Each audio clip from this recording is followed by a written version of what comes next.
हमसे भी लोग कहते हैं, लोग कहते हैं कि गुरुजी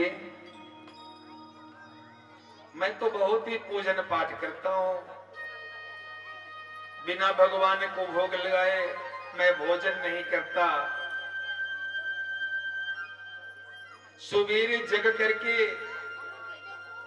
मैं देव पूजन करता हूं, घर के आंगन में हमने जो तुलसी जी का पौधा लगाया है मैं उसमें जल देता हूं, भोजन के पहले गाय के लिए रोटी निकालता हूं, कौवे को रोटी देता हूं, चींटियों को रोटी देता हूं, कुत्ते को रोटी देता हूं, अतिथि को खिला के ही मैं भोजन करता, इसके बावजूद भी दुनिया भर का कष्ट हमें ही क्यों?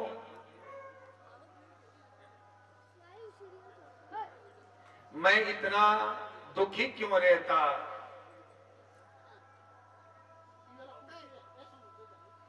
मैं कहता हूं मेरे नारायण, यही तो परमात्मा की कृपा है,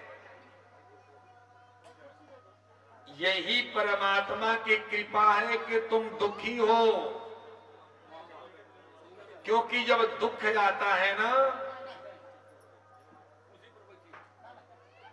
वही वक्त होता है जब हम परमात्मा को याद करते हैं, जब कोई नहीं दिखता है उसमें परमात्मा याद आता है, उसमें भगवान याद आता है, भगवान के साथ मेरा संबंध जुड़ जाता है। हम किसी के पास जाते और कहते पंडित जी मैं बड़ा ही दुखी हूं महाराज कोई व्यवस्था करिए, तो पंडित जी बताते हैं कि देखो आज गुरुवार है, कल शुक्रवार है, कल शुक्रवार से भोले बाबा के मंदिर में जाओ, एक लोटा दूध लेके जाना, बिल्व पत्र लेके जाना, थोड़ा भांग धतूर लेके जाना, कल से पूजन प्रारंभ करो, 21 दिन पूरा होते होते तुम्हारी स्थिति में सुधार शुरू हो जाएगा। ये बताइए यदि वो विपत्ति नहीं आती तो क्या मैं पंडित जी के पास जाता? और क्या पंडित जी बताते कि तुम शिव जी के मंदिर में जाओ और बिल्वपत्र भांग धतूर दूध चढ़ाओ पूजन करो? नहीं, विपत्ति आई मैं गया और पंडित जी ने बताया कि चलो भगवान के सानिध्य में चले जाओ, क्योंकि सारे दुखों का निवारण करने वाला वो परमात्मा है। कोई कहता है ऐसा करो कि तुम शतचंडी करा लो, एक अनुष्ठान कराओ जिसमें 100 दुर्गा जी का पाठ होगा और अपने घर अनुष्ठान कराओ। आप 9 दिन का अनुष्ठान रख के और 9 दिन भगवान की पूजा अर्चना करते हैं, पूरा परिवार भगवान की पूजा में लग जाता है। यदि वो विपत्ति न आए तो सचमुच बताइए क्या हम लोग भगवान की भक्ति में 9 दिन लग पाएंगे? नहीं लगेंगे। तो भगवान विपत्ति देता है कब? जब अपने से संबंध जोड़ना होता है तब। इसलिए जो भक्त है ना वो विपत्ति से घबराते नहीं, वो भगवान का प्रसाद समझ के उसको भी स्वीकार कर लेते कि आओ आओ आओ आओ, मेरा भाग्य कि मुझे परमात्मा को याद करने का अवसर तो मिलेगा। ऐसा भक्त सोचते हैं।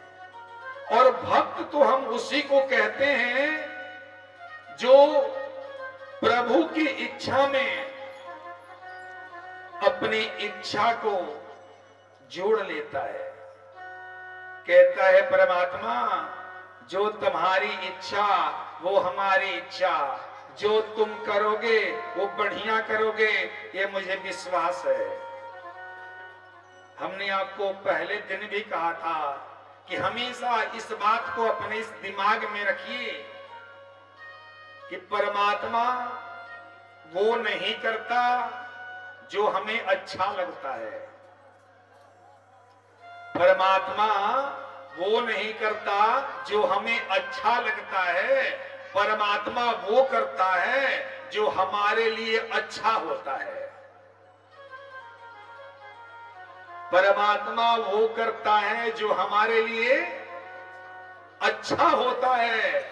ये समझ के हमारे लिए दुख ही अच्छा था, इसलिए परमात्मा ने हमें दुख दिया, ऐसा मान के और भगवान की इस कृपा को स्वीकार कर लो। यही तो भक्ति है। हमारे संत भगवान कहते, प्रभु चाह में चाह मिलाने को भगवान की भक्ति